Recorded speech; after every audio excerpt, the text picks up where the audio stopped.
Qui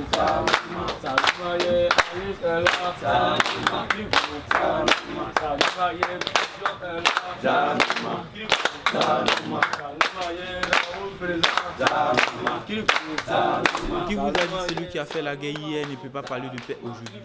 154 personnes collectivement ont démontré qu'il est possible de passer de la violence à la paix. Search for Common Ground a permis la prise de conscience chez les acteurs de violence de Daloa, devenus aujourd'hui des gardiens et des messagers de paix en Côte d'Ivoire. Après 20 ans de perturbation, de vengeance, de vol, de haine en milieu scolaire, où les syndicats d'élèves et d'enseignants faisaient la loi, des familles brisées, des jeunes filles abusées, une enfance gâchée. les jeunes ont pu partager leur passé négatif dans des cercles de parole. On a filmé 8 histoires qui témoignent qu'il est possible de donner une nouvelle direction à sa vie. Avec l'appui d'UNICEF dans le cadre de son programme Learning for Peace, mis en œuvre par Search for Common Ground, On a su montrer qu'il est facile de gâter, mais difficile d'arranger. Comme quoi, la violence n'apporte vraiment rien. Comment gérer les conflits? Être plus tolérant, accepter l'autre dans sa différence. Il existe deux types de clubs, les messagers et les gardiens de paix. les messagers, un groupe d'élèves qui sensibilisent sur la paix à travers diverses activités, des pièces de théâtre, des danses, des chants et des poèmes. Les gardiens ne sont pas que des élèves, c'est surtout des acteurs de violence hier. qui ont décidé d'abandonner leur mauvais comportement et défendre l'école des perturbations. Aujourd'hui, ils sont tous des acteurs de paix. Ils veulent être des modèles pour les jeunes de demain. Ils ont de meilleures relations avec les familles et leur entourage. Ils collaborent avec l'administration. Ils ont des responsabilités dans leur club. Ils utilisent le dialogue, la non-violence pour faire de la médiation. L'école sans perturbation permet de meilleurs résultats scolaires.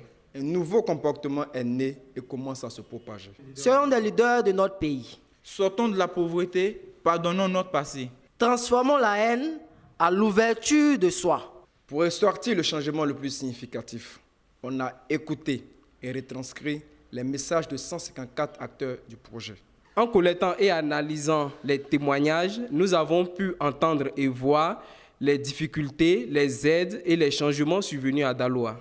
Après seulement 3 ans du démarrage du projet, les objectifs sont atteints. On retrouve la paix en milieu scolaire, il y a beaucoup d'espoir.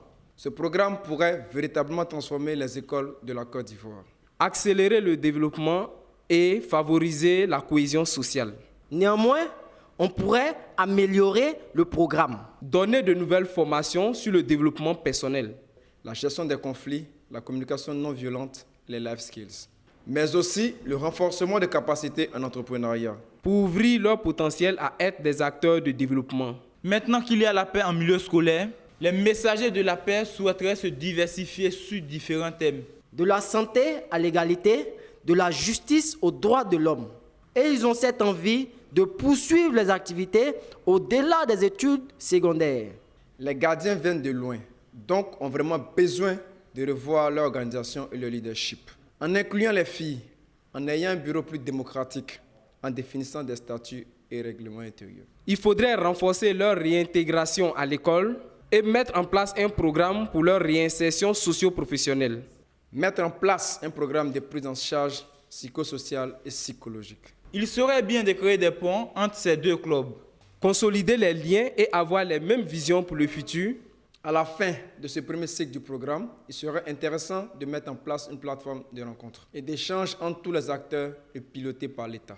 Ce programme a su démontrer qu'il y a un vrai intérêt et un potentiel positif pour un vrai changement à travers la Côte d'Ivoire.